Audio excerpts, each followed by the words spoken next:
Hey, today I'm going to teach you guys how to make a V60 right at home. I'm Pete from Full Circle Coffee.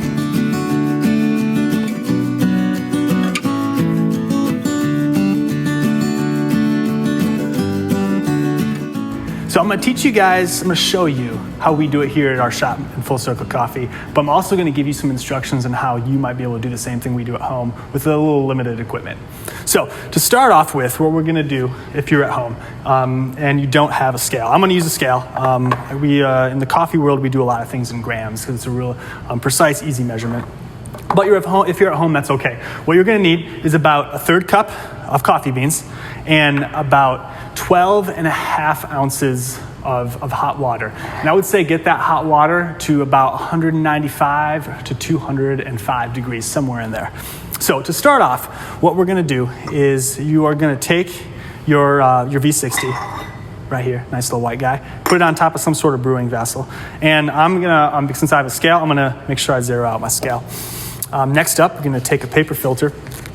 We like paper filters because I think they make it just a cleaner cup of coffee than some of the reusable ones out there. But I mean, if you like the reusable stuff, that's totally fine too. Now, the first thing we do is we're going to wet the filter with some hot water. Now, make sure this doesn't come out of your pre-measured 12.5 ounces. So what we do here is we're just wetting the filter. And we do this for a couple different reasons. The first one is it warms everything up.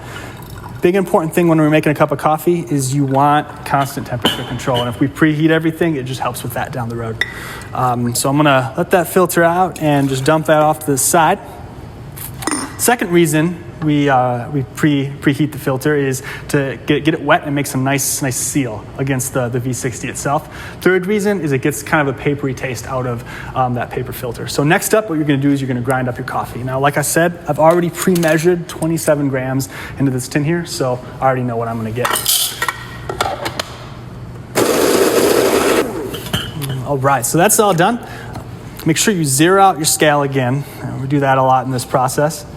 Dump the coffee in, make sure you got it all, and then double check to make sure that the amount you ground actually comes out to the correct amount of grams you're looking for. In this case, we got it right to 27. Next, I like to give our filter a little shake there, get a nice even bread for when we start to brew. And one more time, we're gonna zero out the scale. Now we're gonna start the brewing process. If you have a scale, you're gonna start adding water and start a timer at exactly the same time.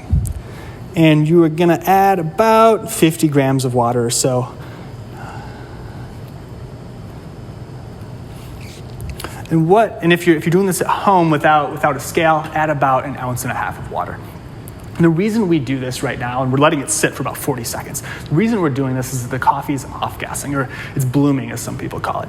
And the reason that happens is when coffee's roasted, a lot of carbon dioxide gets into the beans, and not that it's harmful or bad for you, but we want that gas to get off because it helps make a better tasting cup of coffee. So we're at 40 seconds now, so I'm going to start with my first pulse. And what I'm aiming for right now is about 180, or about a third of the water you have left in your brewing or your water kettle. And when I'm adding water, I'm going in nice circles, making sure that I'm wetting every part of the coffee bed. And the reason I'm doing this is mainly just for temperature control. We want to have a nice constant temperature throughout the whole brewing process. And the best way to get that is to control where we're adding the water to the coffee. We're gonna wait a little bit until we kind of see that bed start to go. And my next pulse, I'm gonna shoot to try to get right around 300 or so grams, because that's about add another third of the water you have left.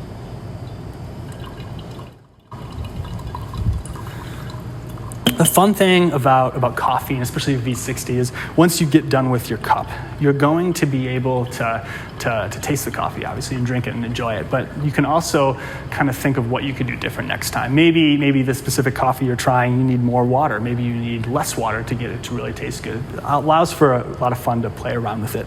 So we're going to do our final pulse right now. So the rest of the water you have in your brewing vessel, and we're here going to go all the way up to 400 grams.